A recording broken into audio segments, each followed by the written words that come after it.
Where did our ancestors come from originally? Well, and that's why I was asking you for who. So on the Jensen side, they came from Denmark. Do you know where in Denmark? Uh, it wasn't Copenhagen. It was outside. They were outside of Copenhagen, and I forgot some of the information in the Highlander we left in Fargo.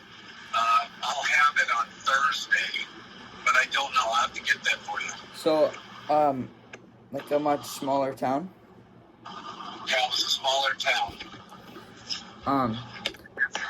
Are there any famous or notable relatives from our family?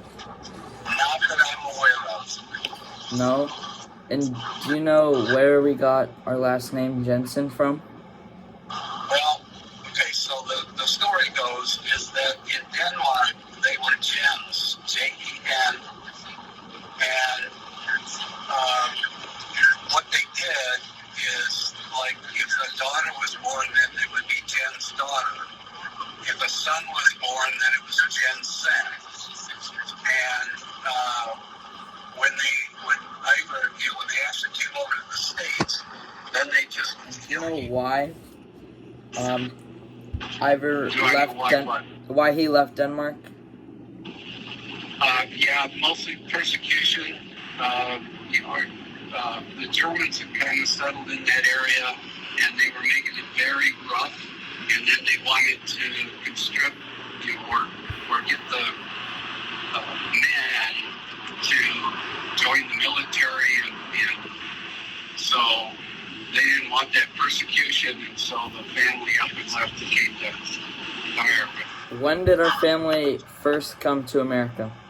Well, and again, I'd like to refer back to what I left in the Highlander, but I think it was 1895 when Ivor actually came across on the boat. And he came across with the rest of the family. So his dad and mom and brothers and sisters at the time, they came over. And then they settled in Minnesota and let's see, I'm trying to think of the name of the town again, and I'll correct it on Thursday, but it's Gleno, Glenoe, I think was the name of the town in Minnesota. And in 1905, Ivor packed up and headed to Kenmare, North Dakota. And that's where the homestead farm was settled. And then from North Dakota, you moved to Michigan and then to Indiana, and then from Indiana, my dad and mom explained our family-owned business from a couple generations. So Ivor was a farmer, and he had a property, and I believe it was part of the what do they call it? They call it when you got 640 acres. Homestead.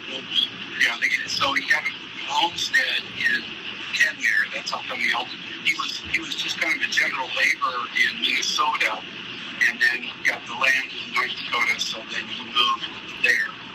Then some of the kids, most of the kids stayed in and around Kenmare, but George's great-great-grandfather, he decided to, and I don't know what got him to Sioux City exactly, but then moved to, and I know times were tough back in those days, but moved to Bismarck, and then that's right about the Depression started, and he started Jensen's Upholstery in 1932, which was right at the start of the Depression.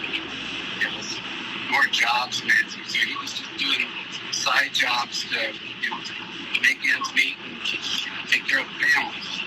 And then, of course, your great-grandpa, took over the shop, and then did that until he retired. And then Grandma and I went to college and had an opportunity to get started out in jobs in Michigan.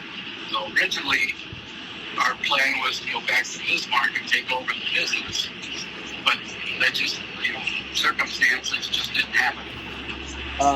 And what happened to it? Did it get sold? Yeah. Yeah, Grandpa basically just shut it down when it was all done. So it sold off all the equipment and that kind of stuff, and then retired. And then, but he really kind of kept going. That was the, and I don't know if you remember it or not, but we called it the shop. It was part of the house. And even though he was retired, he continued to do a lot of work for people he knew, and to a lesser degree, but he continues to do that. I mean, really, almost until he died. The existence of an area of free land, its continuous recession, and the advance of American settlement explain American development.